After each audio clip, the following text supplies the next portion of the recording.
Now, a new global study has found that climate change intensified the record fires which have been sweeping across Europe this year. A record 1 million hectares, which is equivalent to around half the land area of Wales, have burned across the European Union so far this year. 10 people are known to have died, while tens of thousands have been displaced. Our climate editor Justin Rolat has more. Wildfires lit up the night sky in Turkey this summer. There were similar scenes in many European countries, where helicopters and planes were brought in to try and control the flames.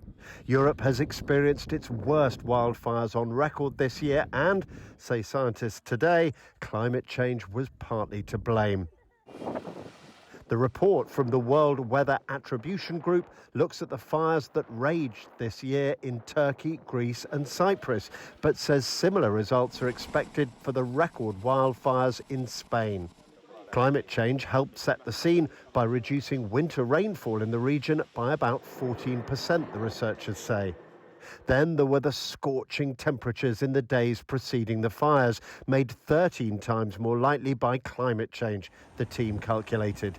They peaked at over 50 degrees Celsius in Turkey, for example, a record for the country. Finally, there was the combination of hot, dry and windy conditions that drove the spread of the wildfires. The researchers estimated they were made 10 times more likely and more than 20% more intense by climate change. And the scientists warn worse is to come, potentially overwhelming emergency services unless planet-warming emissions are dramatically reduced. In a drier and hotter world, we are going to burn more, and we're going to burn more severely, and we're going to continue to burn in higher frequency. There will be more wildfires, which will eventually stretch the suppression efforts thin regionally for this part of the world. And the UK is on track to have a record-breaking wildfire year too, firefighters warned earlier this month. This fire on the North York moors above Whitby has been burning for more than 2 weeks, during what the Met Office said will almost certainly be the hottest summer on record for the UK. Justin Rolat, BBC News. Well, let's speak now to our climate and science reporter, Esme Stallard, who's in Cardiff. Esme, these are alarming statistics, aren't they? How do we reverse this trend, or are we past the point of no return?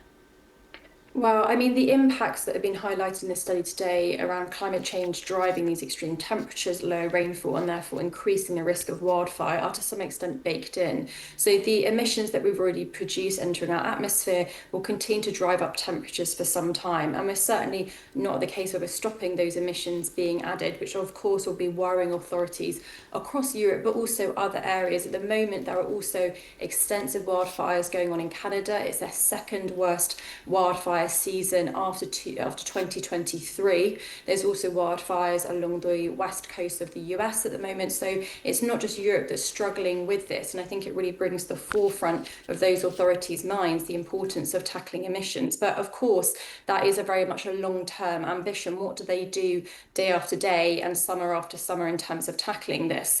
Well, I mean, in the situation in Europe, what they've had to do is call on the EU Civil Protection Mechanism, which is a separate firefighting force that countries across the EU put into. They've been deployed to Spain and Portugal, which have struggled the most with wildfires. So this record season, 1 million hectares burned. Half of that was actually across the Iberian Peninsula. So they're trying to deploy forces and share forces across those countries. But also what they're looking to do is to try and reduce the risk levels. So a particular issue within Spain and Portugal is they have a lot of agricultural land that to a certain extent has been left because there's been a lot of movement out of agricultural land by young people into cities, which meant there is a lot of kind of overgrowth. And as that dries out, there's more risk of burning. So they'll be looking to try and reduce that load, or kind of what we call the fuel load, for future summers. But it certainly seems that we're on a kind of upward trajectory for getting worse wildfires globally. Esme, thank you for bringing us that overview there. That's our climate and science reporter, Esme Stallard in Cardiff.